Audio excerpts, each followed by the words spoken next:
This is an interview with Mr. Harry B. Forse, recorded in Victoria on March 15th, 1994, by Robert Turner for the Nelson Museum Forest History Project. Mr. Forse began his working career on Vancouver Island with Blodell, Stewart and Welsh at Menzies Bay, and later went on to study at the forestry school at Oregon State University during the 1930s. After graduating, he returned to logging work on the island, but by the late 1930s had joined the BC Forest Service.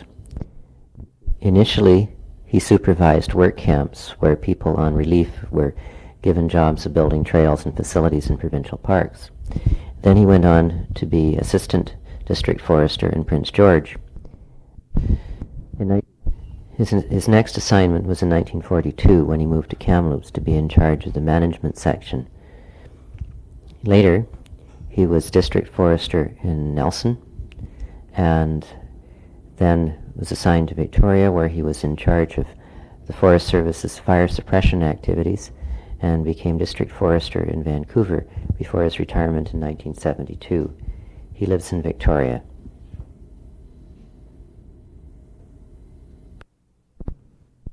When they were railway logging in the old Menzies Bay area. I went up there, or went up to Menzies Bay in 1926, I guess it was. Yes. Perhaps we could just start with where you're born and brought up, and then how you got into working in the forest industry. Yes. Well, I'm native born in Vancouver. It was my family was living at the time at Lake Munson, which was one of the BC Electric's hydroelectric plant up there. Dad was an operator there. And my initial schooling was in Vancouver, and we moved from there around to places like Stave Falls, Stave Falls up the Fraser Valley, Stave Lake, and places like that. And I went to school in old Queen Mary School in Point Grey, Lord Byng High School. When I graduated from Lord Byng High School, I got myself a job as a section hand at the Blodell, Stewart and Welsh operation at Menzies Bay. When would that have been? 1926. What year were you born? 1908. I went up there, I think I was 17 or something like that when I went up there. Whether that works out arithmetically or not, I don't know, but that's approximately what it was. And I worked on several positions, and section hand, chokerman, rigging up crew, second loading, and eventually the engineering staff, Harold Headley Hutchison was head of it, asked me if I wanted to come out as an axeman with their survey crew. So that's what got me started in the railroad location end of this.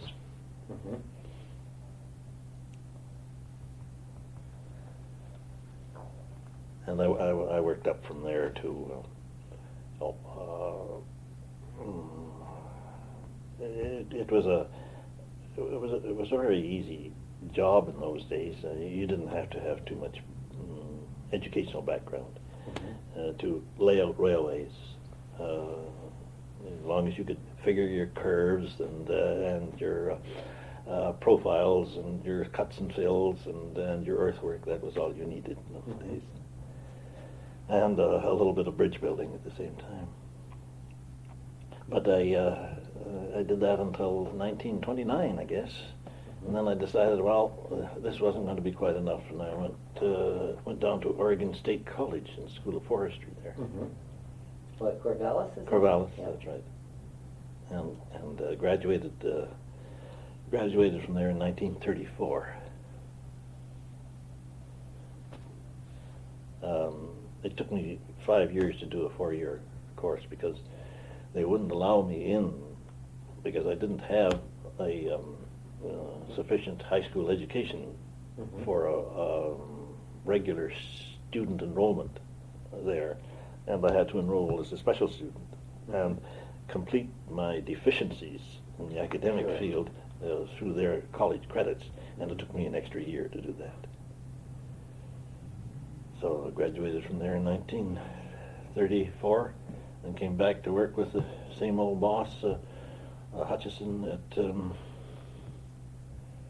at Franklin River in 1934, yeah.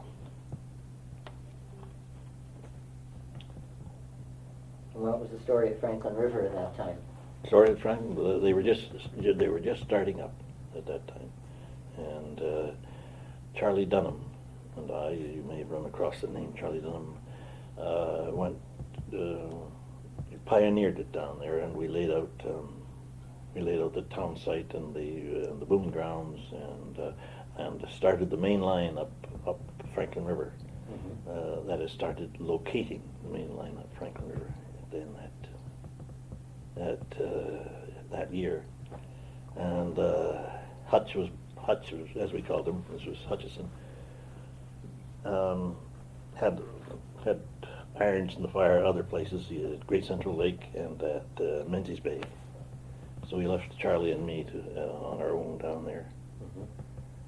And we set up a camp with a little bit of food, and so Hutch went back to Port Alberni, and he gave a fisherman $20, and he said, now in a week's time,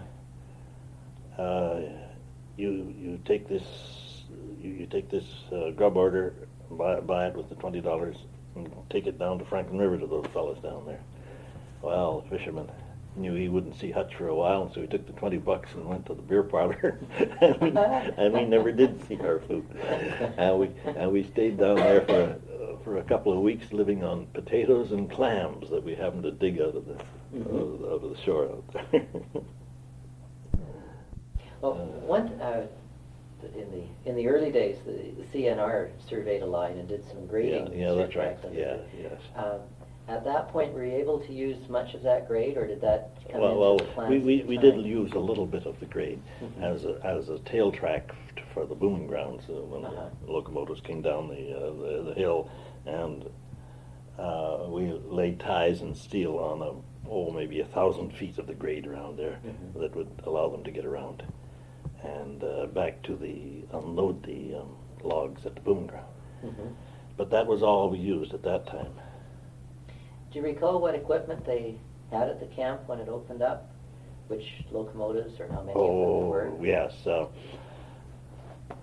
We had an old Baldwin, 45-ton Baldwin locomotive, which they used as sort of a utility thing. It would take a few empties back up into the woods, and we had a 70-ton Shay, and an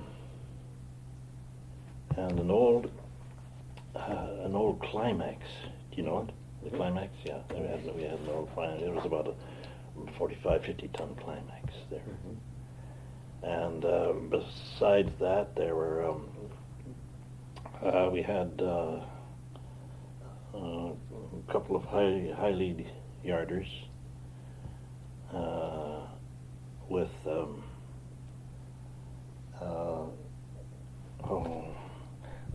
with duplex loading system on it. You know, you'd hang your blocks on the buckle guys of the spar tree, and put your loading lines through the blocks, and tongs on the end, and there was one man per tone.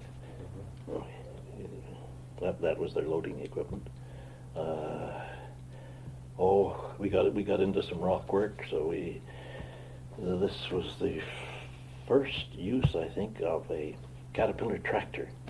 When we got into that rock work, we needed some heavy equipment to shove the rock around. So they had a Caterpillar tractor there, and the Caterpillar people put a man on this tractor, almost steady, almost 100% of the time, just so he could see what was going wrong. Caterpillar were not into tractors for, had not been into tractors for very long, and they wanted to see where it broke down and why it broke down, and it certainly broke down, shoving that rock around. What sort of problems did it have? Oh, it was mostly in the tracks itself. Mm-hmm. Yeah, the tracks wouldn't stay on the idlers and so on. So, but they eventually got it before they got through there. They got it so that it operated very efficiently. And of course, we had the air compressors and so on that went along with it there. How many men were there when things got going? Oh, I guess when we were operating full, there would be maybe 200 men. That's including the road construction men, the fallers and the buckers and the rigging men and the boom men and so on. And well, I didn't stay there too long after the things got operating. I went up to locate some roads into a new block of timber at Menzies Bay. Mm-hmm. And I wasn't there too long before I left for Corvallis in 36, I think it was. Mm-hmm. I went down to Corvallis. Oh, you went back to Corvallis, did you again, or was that? Oh, no, here.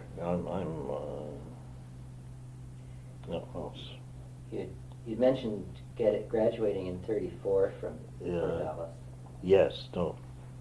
Well, I'm retracing my steps. I'm going backwards there. But I didn't. From there, I didn't go to Corvallis. I left and joined the Forest Service here. I see. Yeah, in 36. That's it. Right. Yeah. No, it was 29. I went down to Corvallis. Mm-hmm. Why did you decide to go into the Forest Service as opposed to staying on with Well, Odell? it gave me a little more security.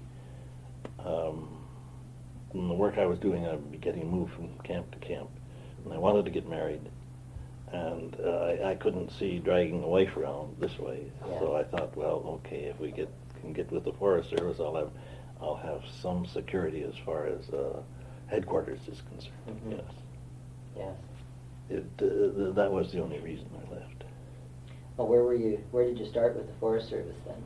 Well, at that time, the Department of Public Works had taken over the what they call relief camps. Mm-hmm. The men on relief at that time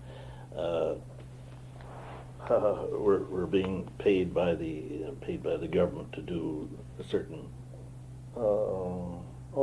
improvement work, road work, and things like that. And I guess somebody up above said, well, okay, let's get a better program than this. See if the Forest Service can lay out a plan for road improvement for parks and so on into the forests. So they put this proposition up to the Forest Service, and we set up a plan of about 20 different camps that would accommodate these men on relief. Mm-hmm. And the camps,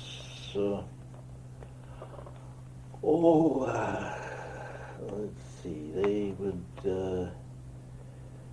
range from 20 men per camp for small projects up to maybe 100 men. Mm-hmm. And we put them on such park projects as Qualicum Falls Park, Mm-hmm. Englishman River Park, Thetis Lake Park, Capilano. You can go on until you come to about 20 camps like that.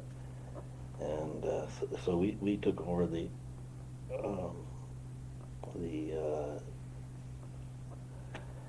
organization of work for the relief, and the Department of Public Works, as it was called then.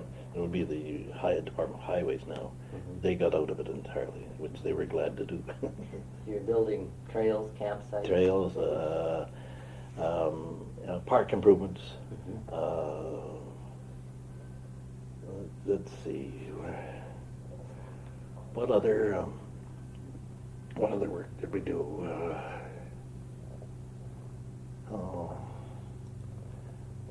Yes, we established a few marine bases for the Forest Service boats at that time, like Thurston Bay, Echo Bay, and so on. But those boat camps weren't they weren't big. They were a small part of the total. We would have maybe 1,200 men on relief, and we paid them. What is it? Oh dear. That's so long ago now. We paid them about 2 bits an hour or something like that, I think, and charged them $1.25 a day for board and a few things like that. Were they all around the coast and on the island, or were there some in the interior? And no, they were just on the coast and on Vancouver Island. The ones on the coast would be the ones like Capilano Park, Mount Seymour, and things like that. What were the camps like? Well, they were very temporary. They were mostly tent put up on a wood frame. We didn't put anything permanent up at all, except maybe at Cowichan Lake. The Cowichan Lake was a good permanent camp. And we had a cookhouse staff and a foreman, maybe a couple of sub-foremen looking after the keeping the men busy. And they got a pretty rough cross section of men off the streets of Vancouver mostly. Yeah. And how long did that last? That lasted until the war came. Right. Yeah. As soon as the war was declared, they folded up. And I went. I was superintendent of camps, and I went from there I went up to Prince George as assistant district forester there. I see. Yeah. That would be in 39.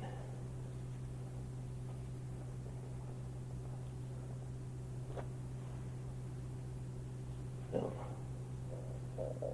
Well, had you had any experience in the interior before that? No. Must have been quite a change to go to Prince George. Nothing at all. Yeah. Oh, it was sort of a culture shock, I guess, if you want to call it that. What were some of the differences you found, other than the weather?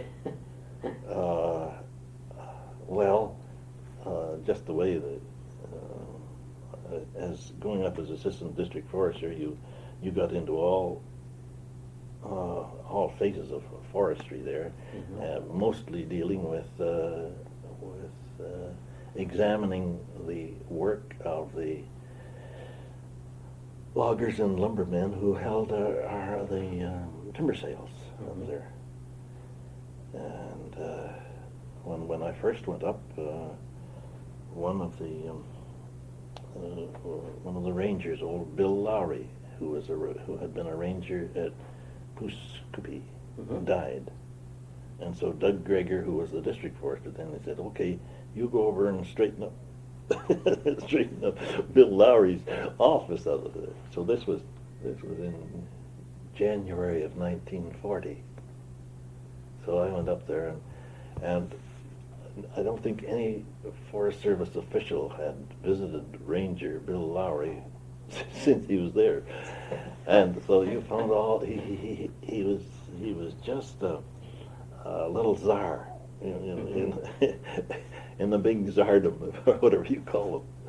And he did things his own way, and Forest Service regulations didn't make too much difference. So it took quite a little bit of straightening around. Mm-hmm. Most of the straightening was to get the timber operators to know what the Forest Service was trying to do. Mm-hmm. But Bill Lowry had done a very good job. He had kept a ragtag population who relied on timber for their economic income. He kept them going. They didn't have any necessity to holler for relief or mm-hmm. from the government, and he'd done a very good job. But I was only up there for 4 or 5 months, I guess. Mm-hmm. Back to Prince George, and eventually in 1942, I guess it was, I was transferred down to Kamloops, mm-hmm. in charge of the management section in Kamloops, and there I got introduced to range problems, dealing with cattlemen and things like that. Sure. Yeah. Well, what were the main jobs of the Forest Service then in the early 40s? The Forest Service? Well, it was the essential job was the administration of the Forest Act insofar as it applied to sale of crown timber, mm-hmm. Crown lands. We didn't have privately held lands. We didn't have too much to do with that, except make sure that royalties were payable for any timber removed from crown lands. That was all.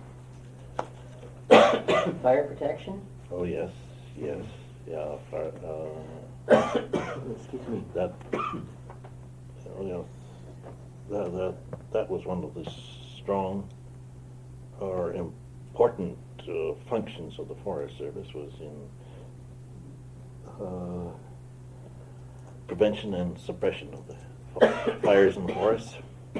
Pardon me. Got a tickle. Just a second. Okay.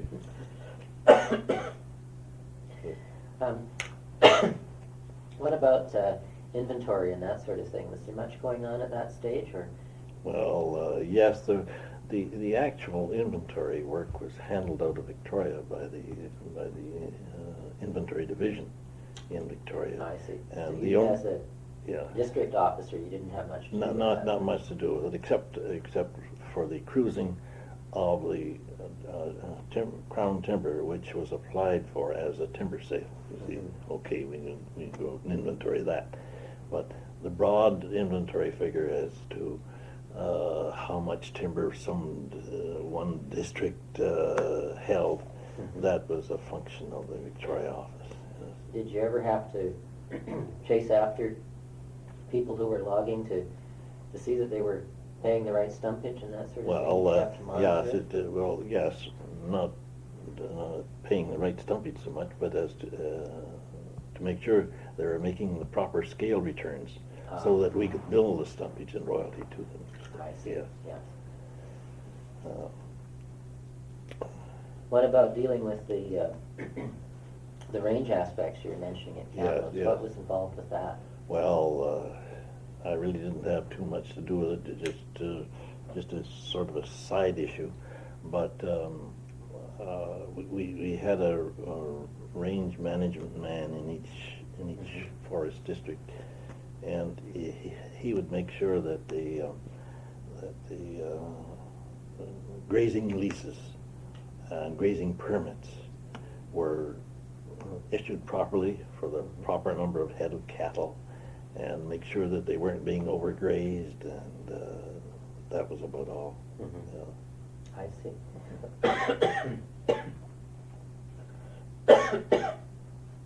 How big an area were you responsible for? Well, just roughly. Yes, to give it in terms of acres, that would mean a great deal. But for instance, the Prince George district went east and west everywhere from the Alberta border to Burns Lake. That's a big chunk of the province. North and south from the Northwest Territories to Williams Lake. Boy. So that's quite a territory. Huge chunk of land.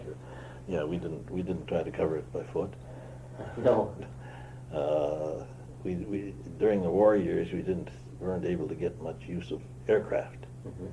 For one thing, when the started to build the Alaska Highway, the American engineers just requisitioned every aircraft there was in the country, and we didn't have any available to us at all. But got down to Kamloops, and there is a nice district which goes already all the way from the 49th parallel up to north to north to Williams Lake, and east and west from the summit of the Coast Range to the Rocky Mountains. Huge area. Yeah, huge area. Yeah. When you were using aircraft, would they be government aircraft or would they be chartered? Yeah, we had a contract with let's see who, Pacific Western, I guess, and they would supply the aircraft that we required, but they would make sure that at least one was stationed at, when we were in Kamloops, one was at Kamloops. That's all. And even one aircraft is a very light bit of equipment for a district that size, But we would use the aircraft mostly for fire patrol. Do you recall what kind of planes they had? Well, let's see. In Kamloops and Nelson, we had an old Junkers. You've heard of Junkers.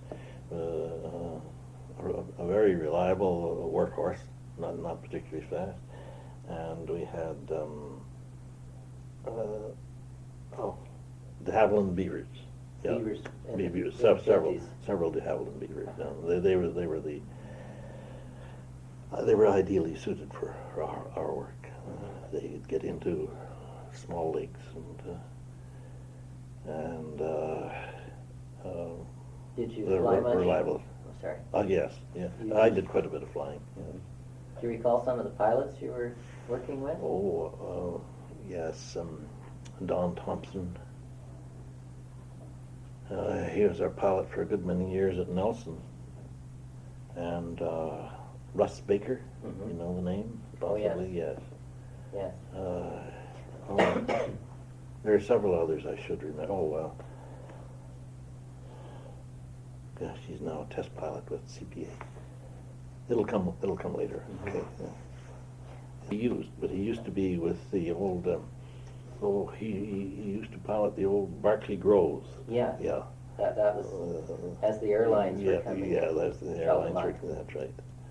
And I think he did get in as some sort of an executive with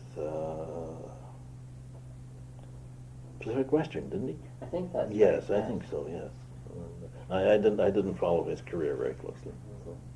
Well, when did you move on from Kamloops then? Kamloops in 1946, we went to Nelson. You know, the district forester Sam Marling at Nelson got TB, and he had to go to the sand at Trunk. Marling, yeah. He contracted TB and had to go to the sand, and so I went over to replace him and stayed there for 11, 12 years, I guess. I see. Yeah. And what were things like in Nelson when you got there? Oh, just about the same as they are now.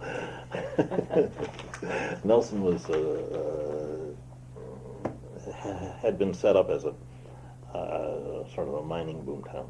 See, when the silver, lead, zinc mines started to flourish, Nelson sprang up, and it reached a peak, and then flattened off and maybe deteriorated a little bit from there.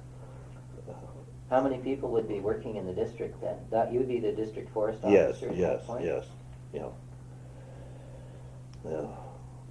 Oh, how many people? Oh, I guess I would have rangers, assistant rangers.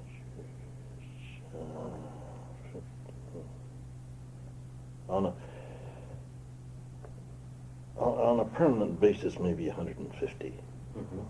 Yes. What sort of jobs would they have to do? What positions would there be? Well, the district would have been divided into about 20 ranger districts, and there'd be a ranger in charge of each district. He would be the only permanent.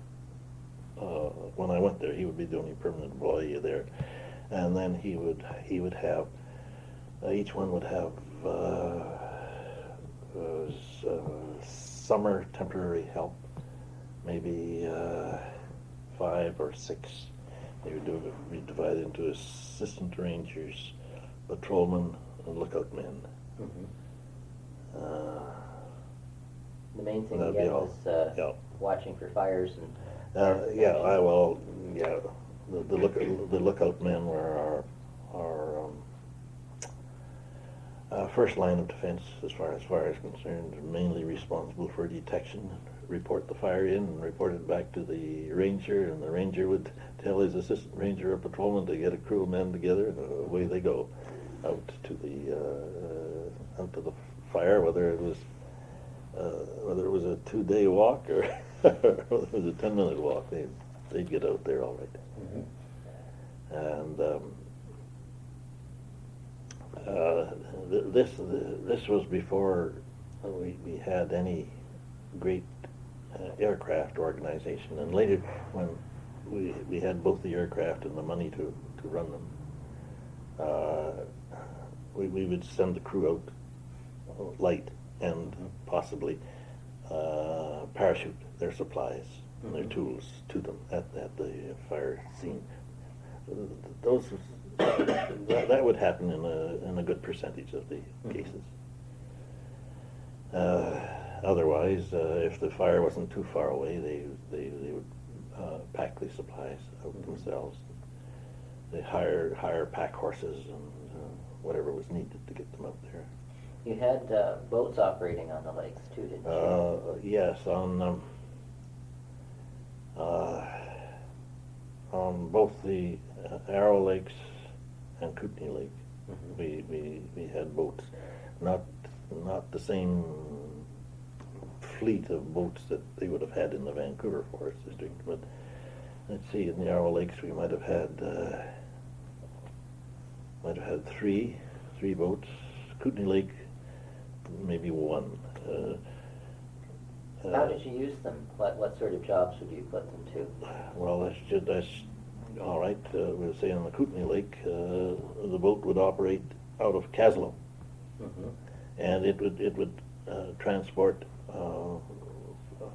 fire crews and supplies across the lake where there was no road access and like that, or up to the end of the lake into the Lardo area. At that time, there was no road between Kaslo and Lardo at all, so we had to rely on the boat for transportation there. And let's see, Trout Lake. I don't think we had a boat on Trout Lake. I can't recall it. What we used to do there maybe was hire a little boat at the end of the lake. Sure. Yeah. We had one or two river boats on the Upper Columbia River. They were strictly an outboard affair. That's all you could rely on there.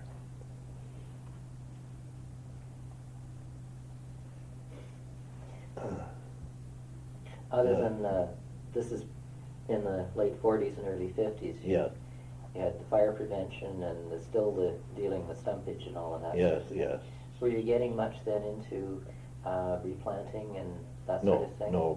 We at that in those years I can't remember doing any reforestation at all in those areas. Things grew so well by themselves there. I mean, the logged areas got seeded down very quickly there, and the burned over areas they got seeded down just as quickly, because the fires in that jack pine country, while they may have be seen to do a lot of damage, yet it took a fire to open up the lodgepole pine cones so the seeds would fall out, and so the lodgepole pine grew up like hair on a dog's back after a fire. But in those 40s and 50s, there wasn't that much large an area logged in the Kootenays at all. No. Did you have responsibility for the parks in the area at that time? No. It's gone off to a separate... Yes, there was a parks division by that time I see. that handled all of that. And did that come under you as tall as district forest officer? No. They had their own parks officer, or a completely different organization altogether. Yeah. My brother-in-law, Cy Oldham, headed up that parks organization for quite a while. Oh. Yeah. And then we got ambitious and took a job with a pulp company down in Mexico, and went down there, I guess, and he must have worked himself to death, because he had a heart attack and Oh, what a shame. yeah, and came back here and eventually died of it. Yeah. Well, those were really good days in that Nelson area. Nelson was a very stable type of town, although it had been built up rapidly with the mine. Yet it reached that level and just stayed right there. And I learned to play golf there, and we had a tennis club too. It's still a very lovely place. Oh yes, it's one of the nicest for summer. It's one of the nicest places in the province, I think. But the winter time, it's set right down in that West Arm Valley. And in the winter time, the sun would come up over the hills to the east at about 10:30 in the morning, and set over the hills in the west about 2 o'clock in the afternoon. So you didn't get very much bright sunlight there. That was but I certainly enjoyed the 11 or 12 years we spent there. Where did you go from Nelson then? Well, I went back to Victoria in charge of forest protection. I see. Yeah. They figured I'd had enough experience with the fires around Nelson that I could handle forest protection in Victoria, I guess. I bet. What did that job involve? Is that covering the whole province? Yeah, covered the whole province. See, that just organized the protection facilities for the whole of the province here. And what were the? Oh, I'm sorry. Go ahead. What were the changes that were coming in for that that would be in the mid-50s? Yeah. Late 50s. Well, in that the changes were mostly in the use of aircraft, and at that time we were toying around with developing quick action crews that could be supplied or got to the fire quickly with aircraft. If not by float plane to an adjacent lake, then by helicopter. And those are the main improvements they made in the protection What about organization. water bombing and the use of both aircraft and helicopters? Yes, that was coming in at the same time. And let's see, water bombing. I guess in Nelson they were likely pioneered the water bombing practice. The aircraft that we had for it weren't entirely suited. We had these old PBYs. Cansos. Yeah, little Canso. And they were inclined to break down on it a little bit. And we lost a few, mostly through, I guess, inexperience of the pilots and trying to get in as low as they could, and a couple of them clipped snags. And as soon as they clipped snags with their wings, they were down.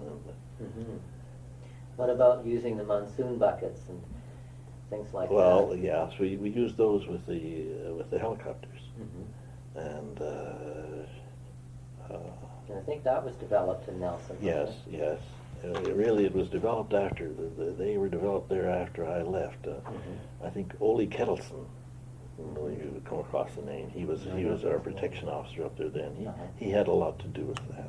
And, You know Henry Stevenson, who was yes, involved in yes. Yeah, so Olie Kettleson was a good practical man. And,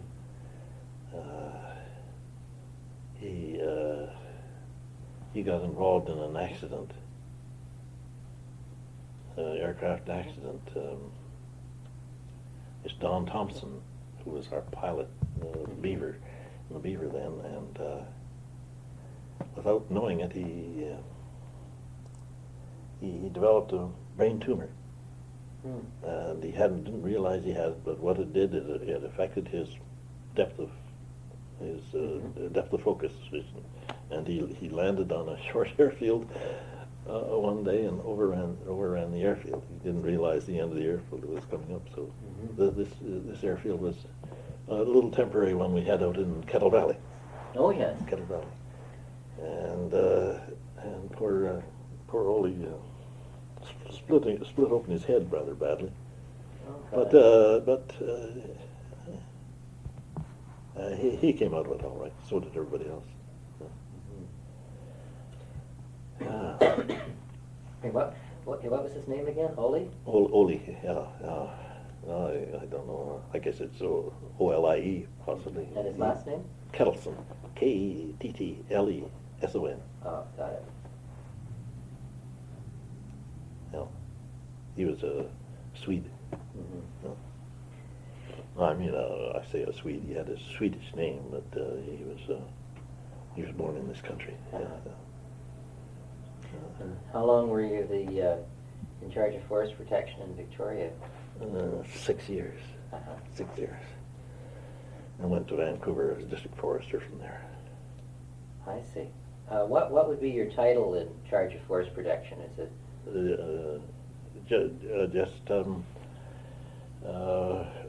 just OC protection. That's all. I see. Yeah. Okay. Then you were district forest officer in Vancouver after that? After that, yeah. Vancouver district. Yeah.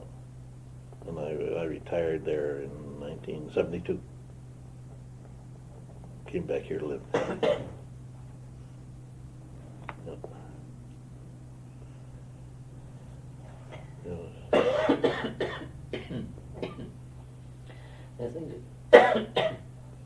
try again. Things have changed a lot from the 30s to 1972, just in Oh, yes, the yes. province over Yes, those years. well, they changed a lot, but not as much as they have changed from when I retired until now. It's a different kettle of fish right now. It's so hard to keep up with Oh, everything. yes, yes.